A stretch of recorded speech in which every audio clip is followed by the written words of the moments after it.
출애굽기 4장 10절로 17절의 말씀 함께 읽겠습니다.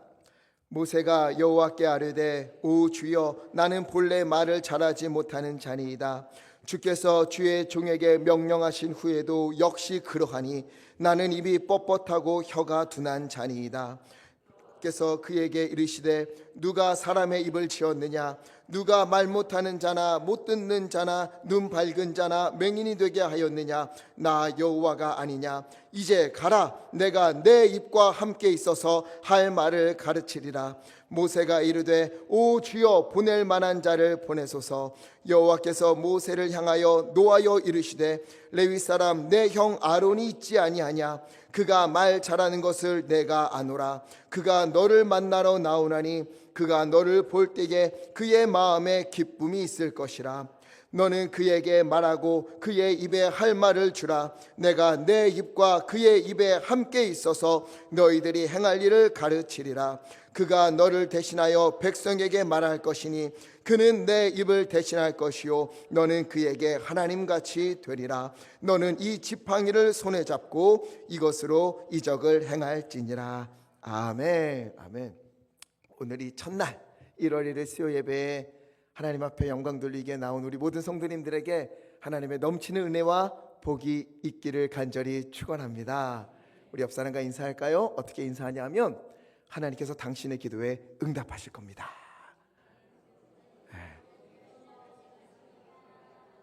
아멘. 아멘. 주님께서 우리의 간구를 모두 아시고 헤아리시는 우리 주님께서 우리의 모든 기도에 반드시 가장 좋은 것으로 응답해 주실 줄 믿습니다. 광야에서 40년 양을 치던 모세가 하나님을 만났어요. 기억하시지요?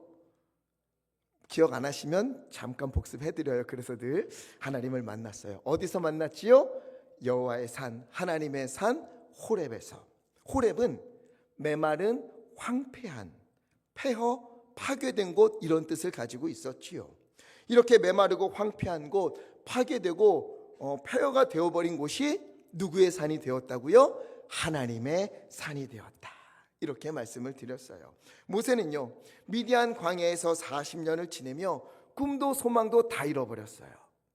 그의 인생은 황량하고 황폐해져 버린 호렙과 같은 그런 인생길, 그 길을 걸어왔습니다. 40년 동안. 그런 그에게 하나님이 찾아오셔서 그의 호렙과 같은 마음을, 그의 호렙과 같은 인생을 무엇으로 바꿔주셨어요? 하나님의 산 호렙으로. 황폐하고 패배감으로 가득한 그의 인생을 하나님으로 가득한 곳, 하나님이 임재하시는 곳, 하나님이 이루시는 곳으로 바꾸어 주신 것입니다. 이와 같은 은혜가 새해 우리 모든 성도님들에게 가득 넘치기를 간절히 축원합니다.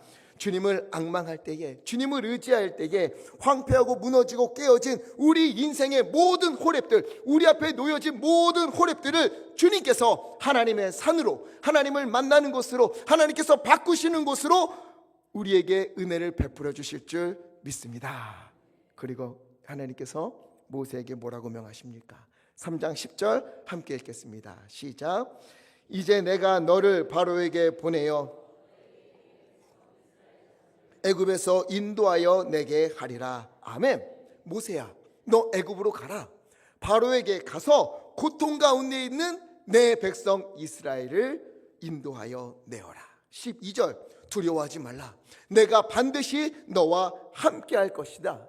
이스라엘 백성이 이 산에 와서 나 여호와께, 하나님께 예배하게 될 것이다. 이렇게 말씀하셨어요. 하나님은 지금 다시금 모세를 사명의 자리로, 하나님의 뜻을 이루는 그 은혜의 자리로 보내신다는 거예요. 모세가 할 일은 무엇이죠? 이걸 믿는 겁니다. 그가 하는 게 아니에요. 하나님이 이루십니다. 하나님이 친히 애굽에 가서 재앙도 내리시고 애굽에 있는 그 홍해도 가르셔서 모세를 통해 이스라엘을 인도해 내실 거예요. 그러니 모세가 할 일은 하나님을 믿으면 되는 거예요. 하나님을 믿고 의지해서 순종하면 되는 겁니다. 하나님이 하실 것이다. 하나님이 이루실 것이다. 그러면 믿고 모세가 순종하기만 하면 하나님이 이루시고 구원을 베풀어 주시는 거예요. 그런데 모세는 어떻게 합니까? 11절을 보니까 주여 내가 누구이기에 바로에게 가며 내가 누구이기에 이스라엘 자손을 애굽에서 인도하여 내리까? 하나님, 내가 무엇 할 수 있습니까? 내가 이 나이에 무엇 할 수 있습니까? 80세잖아요 이제. 나 이제 예전에는 힘도 있었고 가진 것도 있었고 능력도 있었고 애굽에서 왕자로 있을 때 그때 부르셨으면 내가 어떻게든 무엇이든 해볼 텐데, 하나님 이제는요 나 나이가 벌써 80이 되었습니다. 가진 것도 없습니다. 힘도 없습니다. 그런데 뭘 하라고, 어떻게 하라고 나를 보내신다는 겁니까? 이렇게 말하는 거죠. 그러나 하나님에게는 나이가 어떻든 힘이 있든 없든 건강이 좋든 나쁘든 중요하지가 않습니다. 하나님에게 중요한 것은 뭐예요? 3장 12절 하나님이 이르시되 내가 반드시 너와 함께 있으리라. 이게 뭐죠? 임마누엘. 이거면 충분하다는 거예요. 하나님의 백성이냐 아니냐, 하나님을 의지하느냐 아니냐, 하나님을 붙드느냐 아니냐, 이것이 중요하다는 거예요. 우리에게 힘이 있느냐 없느냐, 우리가 뭐 나이가 젊냐 나이가 많으냐 건강하냐 아니냐, 이게 중요한 게 아니라 하나님을 붙들고 하나님의 백성으로 사느냐, 하나님을 의지하느냐 아니냐, 임마누엘의 신앙으로 사느냐 아니냐, 이것이 하나님께 중요하다는 거예요.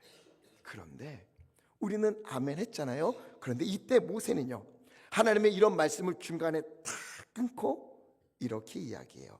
13절 하나님, 그럴 리는 없겠지만, 제가 이 애굽에 갈 일은 없겠지만 혹시나 애굽에 간다고 해서 그곳에 가서 당신들의 하나님, 당신들의 조상의 하나님이 나를 이곳에 보내셨습니다, 애굽에서 건져내라 명하셨습니다, 내가 말할 때에 그들이 나에게 묻지 않겠습니까? 우리의 하나님이 보내셨다고요? 우리 조상의 하나님이 보내셨다고요? 정말입니까? 그럼 하나님의 이름이, 당신을 보낸 하나님이 무엇입니까?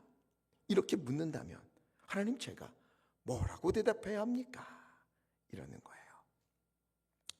여러분, 이름이라는 것은 매우 중요한 겁니다. 세상의 모든 것, 우리가 알고 있는 모든 것은 다 이름을 가지고 있어요. 아담 때부터 지금까지 인간은요 눈앞에 나타난 모든 것에 이름을 붙였어요. 심지어 공기나 바람같이 보이지 않는 것에도 이름을 붙였습니다. 이름은 그 존재의 정체성, 그 존재가 존재하는 의미를 담고 있어요. 그래서 김춘수 시인의 꽃이라는 시를 보면 이런 구절이 있어요. 한번 보여주시겠어요? 내가 한번 같이 읽어볼까요? 우리 새해를 시작하면서 우리 우리 문화인처럼 시 한번 잠깐 읽어볼게요. 시작. 내가 그의 이름을 불러주기 전에는 그는 다만 하나의 몸짓에 지나지 않았다. 내가 그의 이름을 불러주었을 때 그는 나에게로 와서 꽃이 되었다. 멋진 시죠. 뭔가 몸짓 같은 것이 있었는데 이름을 불러주니까 그게 나에게로 와서 이름을 부를 때에 비로소 존재가 되어 나에게 의미 있는 것, 꽃이 되었다, 이런 이야기예요. 어느 날 우리가요 밖에 나가보니까 뭔가 불어와서 머리를 흩날리고 꽃끝을 스쳐가는 거예요. 시원함을 느낍니다. 그냥 그런가 보다 이렇게 지나가면 아무것도 아닌 것이 되지만 그것을 향해 이게 바람이구나, 이름을 붙여주니까 이제는 어떻게 돼요? 코끝을 뭔가 스쳐 지나갈 때마다 바람이 불어오는구나, 이걸 알게 되는 것이요. 머리를 무언가 흩날릴 때마다 바람이 불어오는구나, 이것을 깨닫는 겁니다. 이렇게 이름이 붙여지면 존재로, 의미로 다가오는 거예요. 특히 사람은 더 특별합니다. 우리가요 누군가의 이름을 들었을 때 그러면 우리 머릿속에 그 사람에 대한 얼굴, 이미지가 떠오르지요. 뿐만 아니라 사람은 얼마나 더 특별하냐면 그 사람의 이름을 들었을 때 그 사람과 나의 관계, 그 사람에 대해 가지고 있는 나의 감정이 이 속에서부터 솟아와요. 누군가의 이름을 들으면 그립기도 하고, 특히 군대에 있는 우리 자녀들은 어머니, 이 말만 들어도 눈물 펑펑 흘려요. 목봉체조, 예전에 제가 목봉 보여드린 적 있죠? 목봉체조 실컷 하고 다 연병장에 누우래요. 너무 힘들어서 누웠는데 그때 꼭 어머니 은혜를 부르게 합니다. 그거 부르면 다 울어요. 이렇게 이름을 들으면 그리워지기도 하고, 또 누군가의 이름을 들으면 화도 나고 상처가 떠오르고, 이런 것처럼 이름이 이와 같은 놀라운 역할을 하는 거예요. 이름은 그 존재에 대해서 규명을 하는데, 특별히 직접적으로 경험을 했든 혹은 들어서 아는 간접적으로 경험을 했든 그 경험을 바탕으로 인식되어지는 것이 바로 이름입니다. 좀 더 쉽게, 어떤 두 사람이요 떡볶이를 먹는 거예요. 떡볶이를 한 번도 먹어본 본 적도 없는 사람이 떡볶이 집에 왔습니다. 떡볶이를 시켰더니 떡볶이가 나와요. 이게 떡볶이구나. 똑같은 것을 머릿속에 넣었어요. 그런데 한 사람은 먹었는데 매워. 다른 사람은 먹었는데 달콤한데, 이러는 거예요. 그러면 이 두 사람은 똑같은 떡볶이라는 이름을 가진 음식을 맛보았고 머릿속에 이미지를 각인시켰지만 그에 대해서 다른 경험을 하는 거예요. 이 사람은 떡볶이 하면 매워 떠올리고, 이 사람은 떡볶이 하면 달콤하고 너무 맛있어, 이것을 떠올리게 되는 것이지요. 이렇게 이름이라는 것은 너무도 중요한 거예요. 당시 고대 근동에서는요 신에게 항상 이름을 붙였어요. 그도 그럴 것이, 우상을 누가 만들었습니까? 사람이 만들지요. 왜 만들어요? 필요하니까. 나에게 복을 주는, 하늘에서 비를 내리는 신이 있었으면 좋겠다 해서 이렇게 깎아 만들어서 그 신의 이름을 붙여서 올려놓잖아요. 그 이름이 이 신이에요. 그리고 이 이름을 왜 부르느냐? 그런 필요에 의해서, 즉 이 신의, 우상의 이름을 부르면 이것이 어떤 신이고 나에게 무엇을 해줄 수 있는가, 이런 것을 떠올리게 하는 게 바로 이름이었다는 거예요. 그래서 신의 이름을 아는 것이 너무도 중요했습니다. 그래야 그에 맞는 것을 요구하거든요. 바알이다 그러면은 바알이라는 신이 가진 힘, 그가 가지고 있는 의미, 하늘에서 비를 내려주지. 그렇기 때문에 뭘 구해요? 비를 구하게 되는 것이죠. 이게 바로 신이 가진 이름의 의미였어요. 그래서 오래전 야곱도 어떡합니까? 오랫동안 야복강에서 씨름하고 난 이후에 이렇게 물었잖아요. 창세기 32장 29절, 당신의 이름을 알려주소서. 그때 뭐라고 대답하십니까? 어찌하여 내 이름을 묻느냐? 이름을 묻지 마라. 네 경험으로 인식하면서 나를 제한하려 하지 마라. 너의 필요에 의해서 나를 이용하지 마라. 하나님이 어떤 분이다 라고 이름이 붙여지면 우리는 어떻게 해요? 하나님은 이 하나님이지, 그럼 나는 이것이 필요할 때 이 하나님께 간구해야지, 이렇게 제한시키는 거거든요. 그걸 하지 말라 그랬던 거예요. 그래서 모세 역시도 이 질문을 던지고 있는 겁니다. 그들이 이름을 물으면 내가 뭐라고 대답합니까?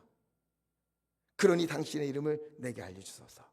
이름은 존재를 규명하는 거지요. 이름을 부르면 그 존재에 대한 것, 경험으로 알게 된 인식과 감정들 떠오르게 된다고 했어요. 그것 안에 하나님을 가두게 되는 겁니다.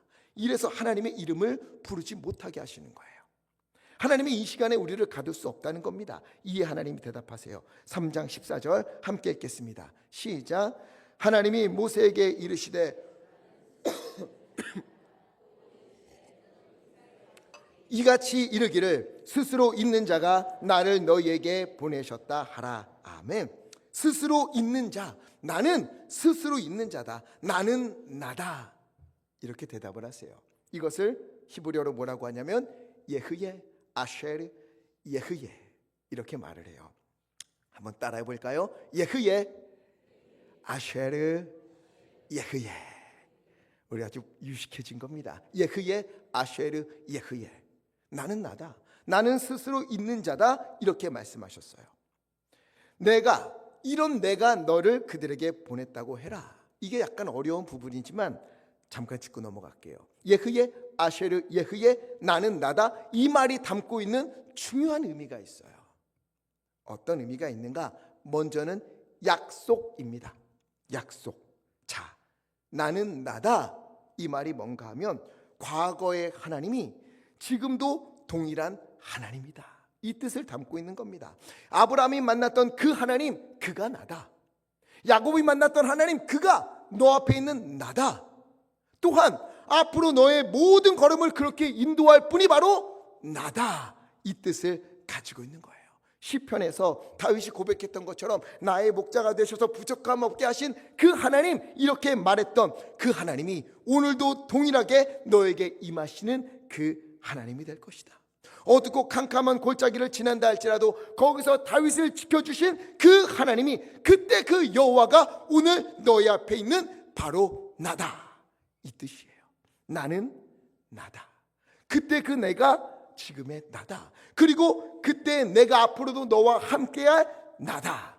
여기에 담겨있는 과거와 현재, 미래 동일하게 역사하신다는 하나님의 기쁜 뜻이 담겨 있어요.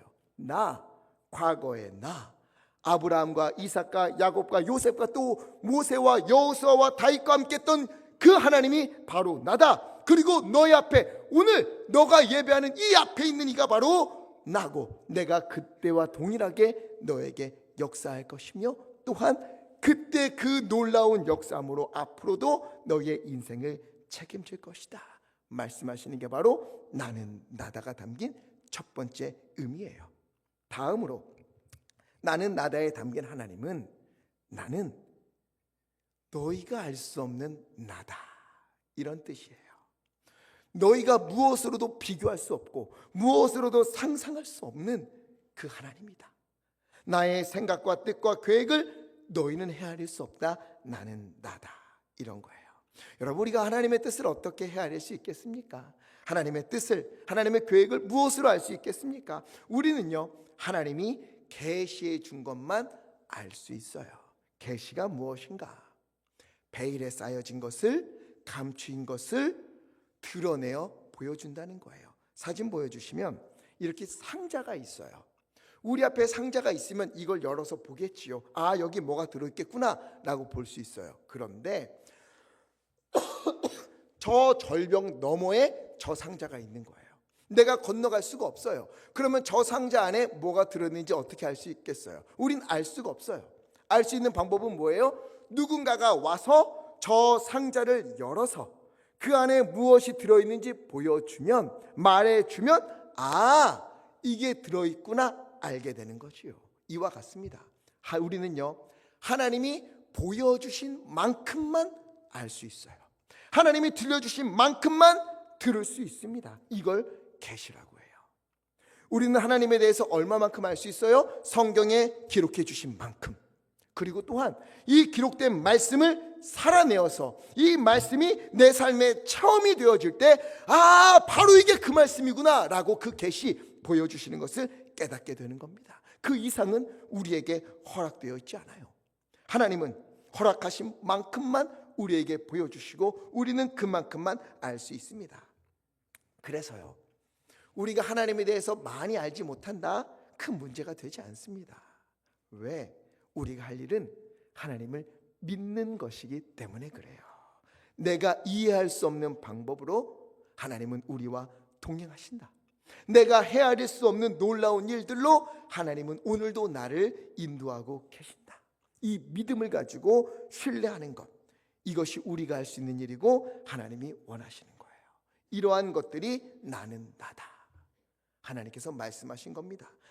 과거에 아브라함과 사라에게 하신 것처럼, 이삭과 야곱과 모세와 다윗에게 하신 것처럼, 그의 태를 여시고 고치시고 살리시고 은혜를 베푸신 것처럼, 오늘 그때 그 하나님이 바로 너희 앞에 있는 나다. 오늘 우리에게도 동일하게 역사하시고 우리 가운데 동일하게 은혜를 베푸시는 분이시다 외치시는 선포이며, 앞으로도 좋은 일도 있고 가슴 아픈 일도 있겠지만 그때도 너희와 동일하게 역사할 것이다.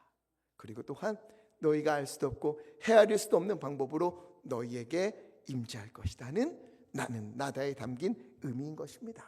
우리 2024년 지나오는 시간 동안 좋은 일도 있었고 가슴 아픈 일들도 있었겠지만, 오늘까지 우리를 살게 하셔서 2025년 1월 1일 이 첫날 수요 예배로 하나님께 예배드리게 하신 하나님은 성경에서 보았던 그 하나님이고요, 오늘 우리에게 지금까지 인도하신 하나님은 앞으로의 모든 우리의 인생 여정에도 함께 하시는 예흐예, 아쉐르 예흐예, 바로 그 하나님이십니다.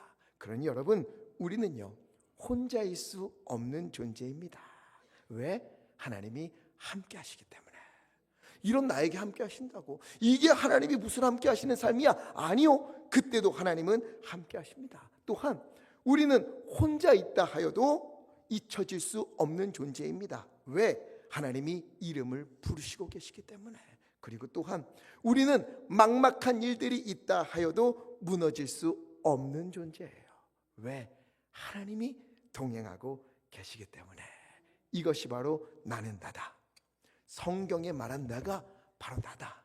그리고 너의 인생길을 인도할 이가 바로 나다. 이 말씀에 담긴 깊은 뜻인 거예요. 그러니 모세는 이 앞에 순종하기만 하면 되는 거예요. 과거의 조상들을 인도하신 하나님이 지금까지 함께 하시며 앞으로의 모든 걸음을 인도하실 테니까, 또 하나님이요 앞으로 있을 모든 일들까지도 상세하게 말씀해 주십니다. 3장 16절, 너는 애굽에 가서 이스라엘 사람들을 모으고 장로들을 모으고 여호와 너희 조상의 하나님이 너희가 애굽에서 당한 일을 보고 다 알고 있다고 말하라. 그리고 17절, 여호와께서 너희를 애굽에서 그 고난 가운데 인도하여 내사 적과 꿀이 흐르는 땅으로 인도하실 것이다. 이렇게 말하면 그들이 들을 것이다. 그리고 18절, 이 말을 하고 나서 장로들을 모아서 애굽 왕에게 가서 히브리 사람의 하나님 여호와께서 우리에게 임하셨은즉 사흘 길쯤 광야로 가서 하나님께 예배 드리라고 하시니 우리를 보내소서, 허락하소서 이야기하라. 그러나 바로는 허락하지 않을 것이다. 그러나 20절, 그때 내가 여러 가지 기적으로 그 나라를 칠 것이고 그 후에야 애굽의 바로 왕이 너희를 보낼 것이다. 이 일을 지금 다 말씀해 주셨어요. 모세에게 앞으로 있을 일을 다 말씀해 주셨습니다. 이제 이대로 가서 하면 되는 거예요. 애굽에 가서 이스라엘 백성들을 모아서 이야기하고 하나님이 너희를 아신다, 적과 꿀이 흐르는 땅으로 인도하신다, 그리고 장로들과 바로 만나서 우리 가야 합니다 말하면 하나님이 일하실 것이고, 보내지 않으면 하나님이 이적을 행하셔서 보낼 것이다. 빈손이 아니라 꽉꽉 채워서 많은 것 채워서 나오게 할 것이다. 다 알려주셨어요. 믿으면 돼요. 가면 됩니다. 그럼에도 모세는 어떻게 하는가? 4장 1절, 주여 그렇게 말씀하신다 하여도, 주께서 내게 그렇게 말씀하신다 하여도, 아버지 또 내가 가서 그렇게 말한다 하여도 그들이 듣지 않을 겁니다. 믿지 않을 겁니다. 거짓말하지 말라고 하나님께서 우리가 아니라 왜 너에게 말씀했겠느냐 이렇게 말할 겁니다. 모세는 자신감이 없었어요. 이미 40년 전 애굽을 떠났어요.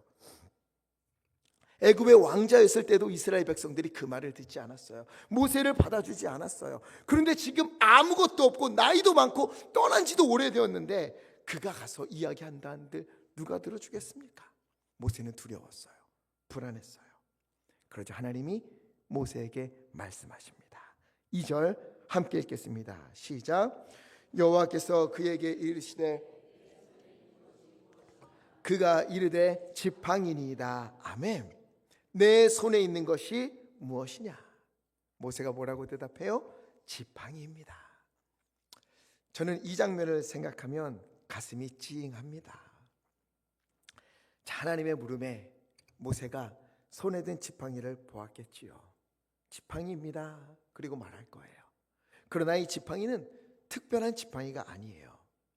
모세가 광야 생활 동안에 늘 지니고 다니던, 양을 치던, 때로는 그의 몸을 기댔던 지팡이예요. 평범한 지팡이입니다. 제가 이런 생각해 봤어요. 어느 날 하나님이요 우리에게 말씀하시는 겁니다. 너의 손에 있는 것이 무엇이냐? 우리의 손에 뭐가 있어요? 평생 운전을 하신 분들에게는 자동차 키가 손에 있겠지요. 네, 자동차 키가 있습니다. 평생 주방에서 일하신 분들은 고무장갑을 끼고 있겠지요. 네, 주님 고무장갑입니다. 어떤 분들은 주여 나는 이 걸레를 들고 있습니다. 나는 책입니다. 나는 작업에 필요한 도구를 들고 있습니다. 여러분 이때 이것을 말씀드리면서, 이것을 보면서 말씀드릴 때 어떤 생각이 들겠어요? 여러분 평생 해온 일이잖아요. 내 오랜 시간 함께 했던 도구, 그게 손에 들려있는 걸 하나님께 말씀드리는 겁니다. 낡고 별것 없고 평범한 아무것도 아닌 것들이지만 거기에 뭐가 담겨 있어요? 우리의 인생이 담겨 있지요. 우리가 걸어온 걸음이 담겨 있는 겁니다. 우리의 노력들, 시간들이 고스란히 담겨 있어요. 그런 것들 하나님께 아뢰는 거예요. 모세도 마찬가지예요. 동물들이 이끌고 몸을 기대면서 평생 함께해온 이 지팡이, 이게 있습니다. 자, 그런데 이 지팡이가 어떤 지팡이가 됩니까? 하나님의 지팡이가 된다는 거예요. 모세가 들고 있는 그의 인생 가운데 양을 치고 그의 몸을 기대었던 별것 아닌 평범한 그저 지나온 시간과 인생이 담겨있는 아무것도 아닌 것 같은 이 지팡이가 이제부터 어떤 지팡이가 되느냐? 하나님의 지팡이. 이스라엘 백성들을 구원해내는 하나님의 이적을 보여주는 도구, 바로 그 지팡이가 되는 것입니다. 여러분, 바로 이것이 하나님이 일하시는 방법이에요. 저 거대한 제국 애굽, 그 애굽을 굴복시키고 거기에서 노예로 있는 이스라엘 백성들을 이끌어내는 그 구원해내는 일에 사람의 생각으로는 무엇이 필요합니까? 힘을 굴복시키기 위해서는 더 큰 힘이 필요하잖아요. 더 많은 군대, 더 강력한 무기가 있어야 될 것 같은데 하나님은 그게 아니라는 거예요. 하나님이 모세를 택하셨으면 그가 가진 것, 그가 평생 들고 다녔던 그 지팡이, 그거 하나면 충분하다는 거예요. 다윗도 마찬가지입니다. 그가 던졌던 돌멩이, 그거면 충분하다는 거예요.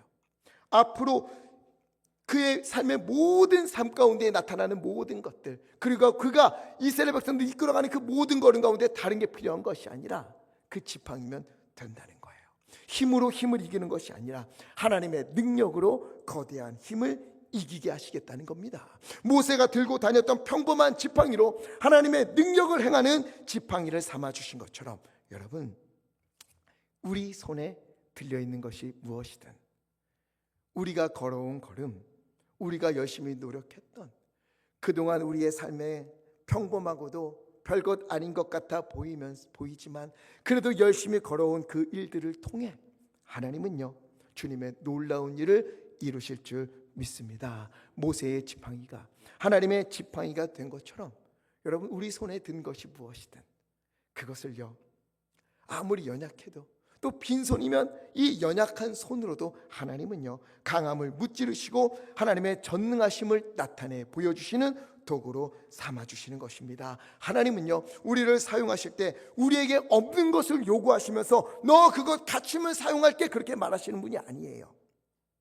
익숙한 것, 늘 하던 일들, 늘 행하던 헌신, 늘 행하던 봉사, 그것을 통해서 하나님은 일하십니다.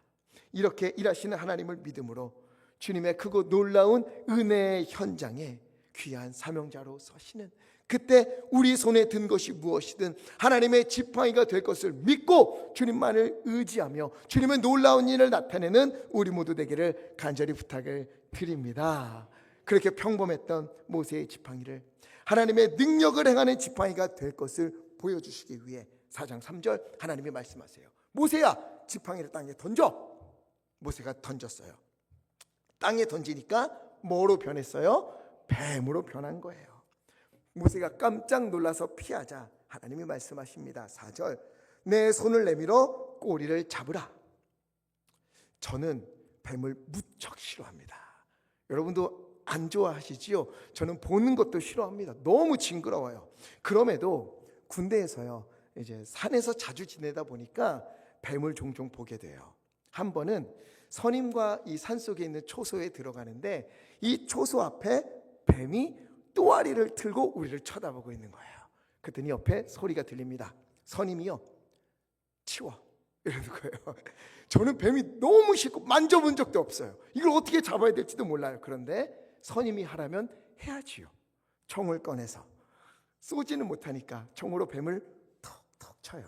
그럼 또아리가 이제 풀려서 싹 기어가요. 그때 이 총 개머리판으로 어디를 눌러요? 목 쪽을 딱 눌러야 돼요.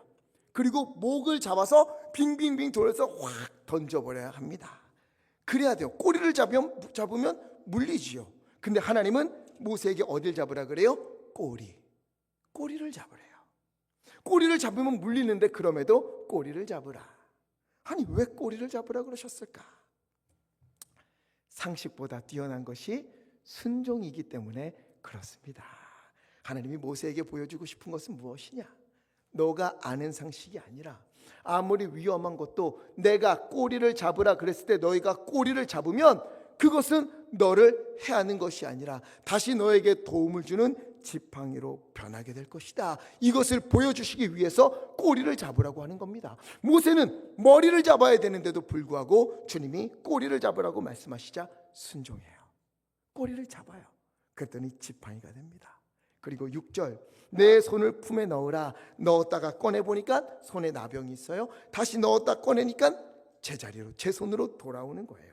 치유하시는 하나님을 보여주신 거죠. 첫 번째, 지팡이가 뱀으로 변하는 기적을 보여주시고, 그 다음 손이 나병으로 변했다가 다시 치유되는 것을 보여주어라. 너 가서 이 기적을 보여줘. 첫 번째 표징은 믿지 못할지라도 두 번째 것은 믿을 거야. 그러나 두 번째 표징도 믿지 않는다면 9절, 나일강 물을 조금 떠다가 땅에 부어라. 그러면 나일강 물이 피로 변할 것이다. 이러한 이적들을 말씀해 주고 계시는데 모세가 또 이야기해요. 10절, 주여 아무리 그렇게 말씀하셔도 저는 말을 잘 못하는 사람입니다. 저는 못합니다. 저는 할 수 없습니다. 거절을 해요. 하나님의 대답은 무엇이지요? 11절 함께 읽겠습니다. 시작.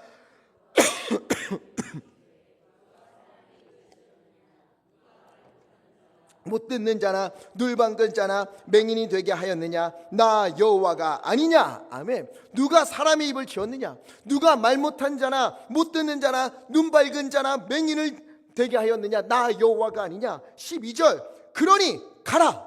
내가 내 입과 함께 있어 할 말을 가르치리라. 하나님이 다 하시겠다는 거예요. 지금요, 지팡이가 뱀으로 변하는 기적도 보여주시고 손이 나병을 입었다가 다시 낫는 기적도 보여주셨는데도 불구하고 모세는 불안한 거예요. 흔들리는 거예요. 내가 무슨, 아무리 그래도 하나님 나 못해요. 안 될 것 같아요. 하나님 나는 못 가요. 13절, 오 주여 그래도 보낼 만한 자를 보내소서. 나를 아닙니다.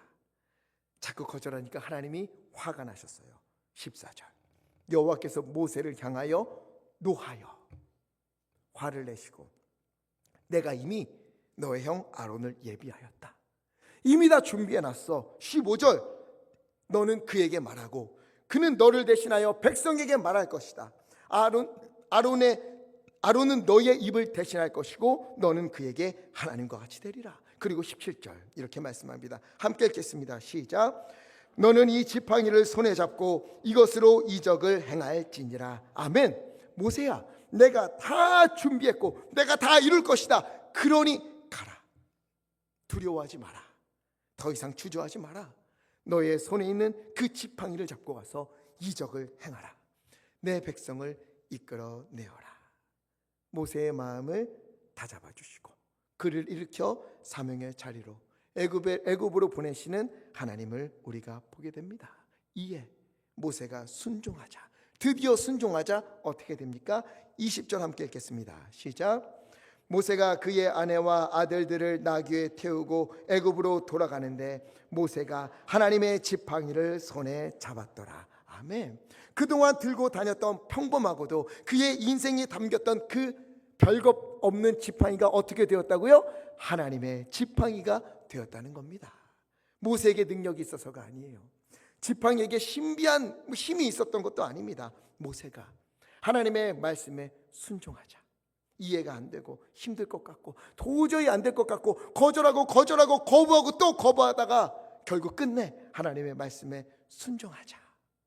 그의 손에 있던 지팡이가 하나님의 지팡이가 되어 놀라운 은혜를 끼치게 되는 일들을 우리가 보게 됩니다. 이와 같은 은혜가 우리 가운데 넘치기를 간절히 축원합니다. 여러분, 모세를 부르신 것처럼 오늘 하나님은 우리를 부르고 계십니다. 모세처럼 광야에서 오랜 시간 떠돌며 내가 무엇을 할 수 있을까? 내가 한다고 될까? 이전에는 안 되었는데 지금이라고 될까? 실패하고 패배했던 경험들로 뒤로 물러난 우리에게 주님은 찾아오셔서 우리의 호렙을 하나님의 산으로 바꾸어 주십니다. 그리고 물으시는 거예요. 내 손에 든 것이 무엇이냐? 우리의 손에 든 것이 보잘것없고 지나온 삶이 아무것도 아닌 것처럼 보여진다 하여도 하나님은요, 오늘 그것을 사용하시겠다. 2025년 내가 그것으로 너의 인생을 변화시키겠다, 주님 말씀하시는 거예요. 그러니 순종하라.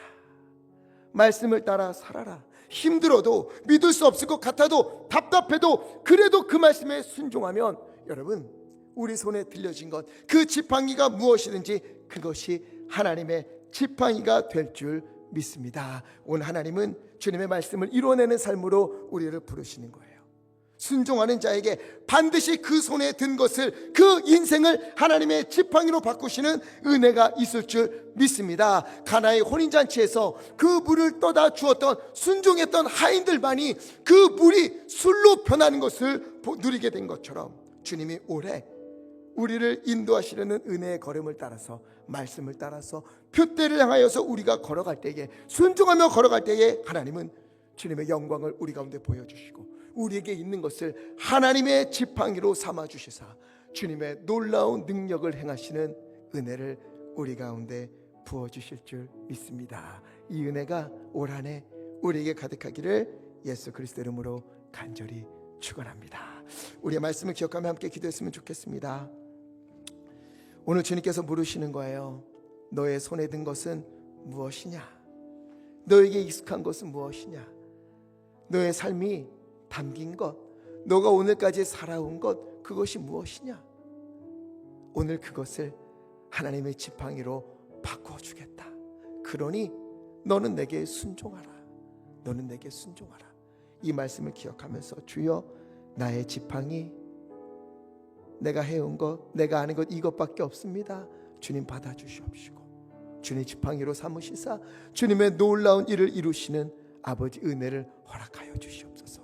힘들어도 어려워도 내가 순종하겠습니다. 그때 이루시는 주님의 구원의 은혜를 우리 가운데 보여주소서. 우리 시간에 주여 힘차게 외치시고 합심하여 함께 기도하겠습니다. 주여, 아버지 인도하여 주시니 감사합니다. 하나님이여, 하나님이여, 오늘 우리 가운데 주님 찾아오시사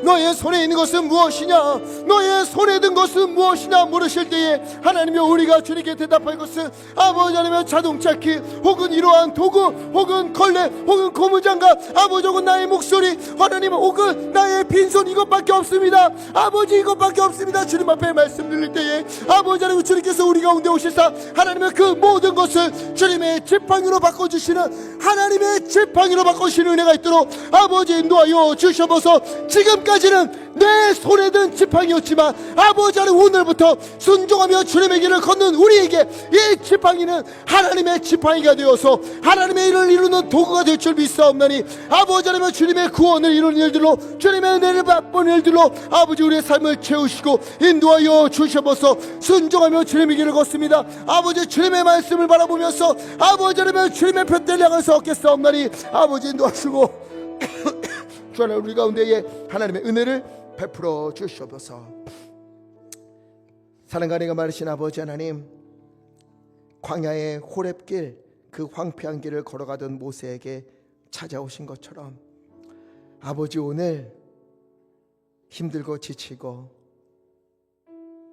때로는 앞이 보이지 않는 그런 광야길을 걷는 우리 가운데 주님 찾아오셔서 모세를 부르시고 사명을 주시는 것처럼 우리에게 동일하게 주님의 자녀로 삼으시고 예수 그리스도의 제자로 삼아주시니 참으로 감사합니다. 주여,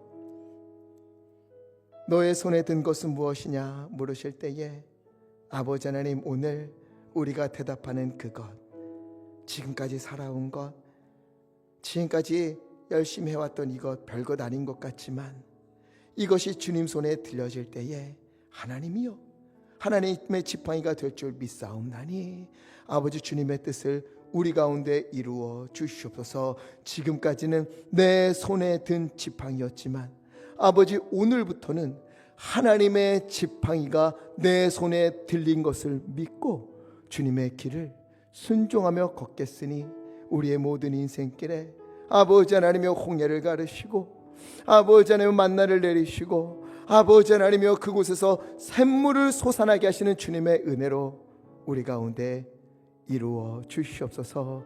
아버지 답답하고 힘들었던 모든 일이 주님의 은혜로 말미암아 아버지 하나님이여 생수와 같은 우리를 시원케 하는 은혜가 될 줄 믿사옵나니 올 한 해 우리 성도님들 가운데에 순종하는 모든 성도님들 가운데에 주님께서 임하시고 주님께서 동행하여 주옵소서. 우리 주 예수 그리스도 이름으로 간절히 기도하옵나이다. 아멘.